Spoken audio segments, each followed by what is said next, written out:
మనకు అన్నీ ఉన్నా ఏదో తెలియని అశాంతి. ఇంట్లో మన చుట్టూ అందరూ ఉన్నా కూడా తెలియని బాధ.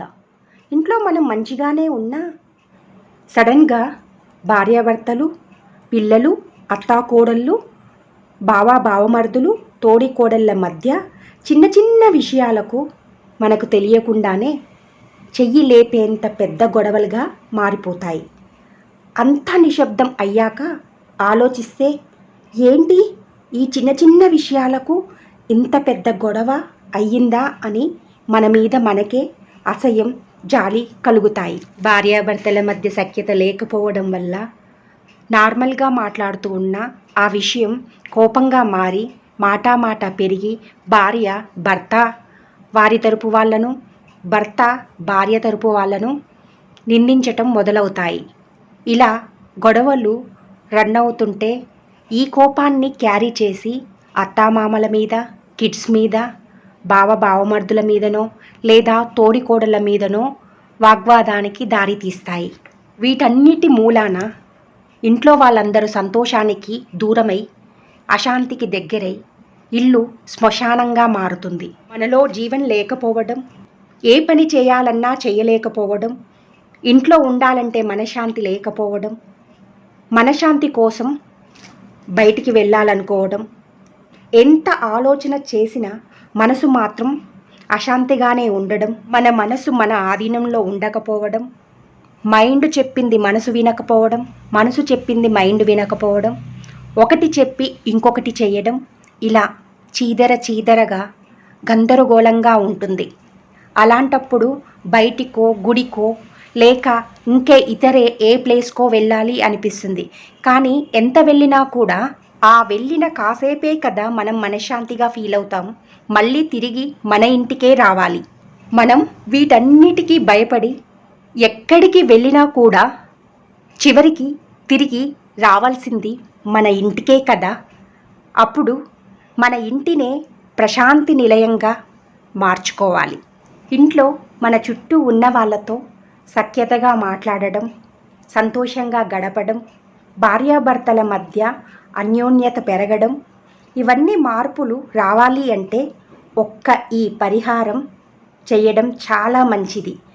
ఇంట్లో ఈ పరిహారం చేయడం వలన భార్యాభర్తల మధ్యల గొడవలు తగ్గి అన్యోన్యత పెరుగుతుంది, సంతోషంగా ఉంటారు. అత్తామామలు, కిడ్స్, బావమరుదులు, తోడికోడళ్ళ మధ్య సఖ్యత బాగుంటుంది, సంతోషంగా ఉంటారు. అందరూ సంతోషంగా ఉంటే ఆ ఇల్లు దేవాలయంగా మారి ప్రశాంతి నిలయంగా ఉంటుంది. వీటన్నిటికీ కారణం నెగిటివ్ ఎనర్జీ అండ్ నరదిష్టి. పెద్దలు అంటుంటారు కదా, నరదిష్టికి నాపరాళ్ళు కూడా పగులుతాయి అని పెద్దలు ఎంతోమంది చెప్పారు.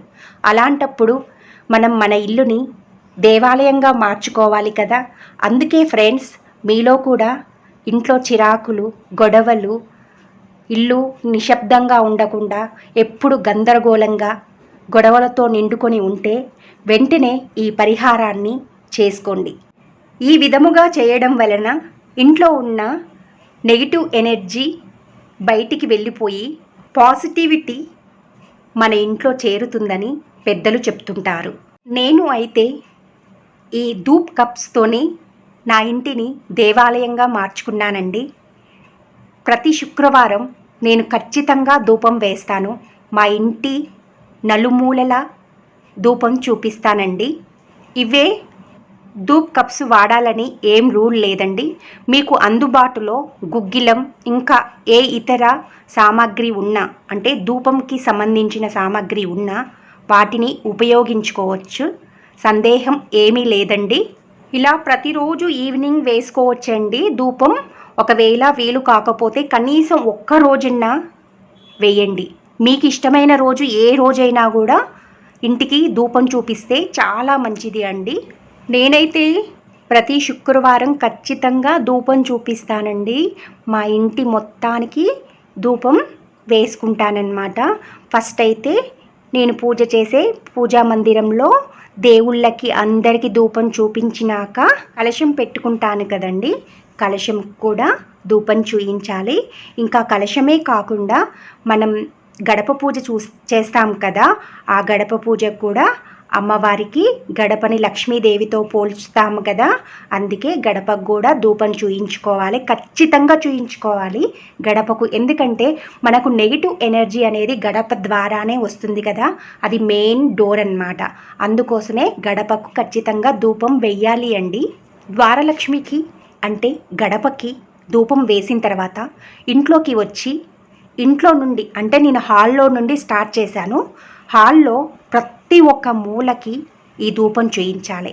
అలాగే ఇంటి మొత్తాన బాల్కనీస్తో సహా మూల మూల ధూపం చూయించాలి.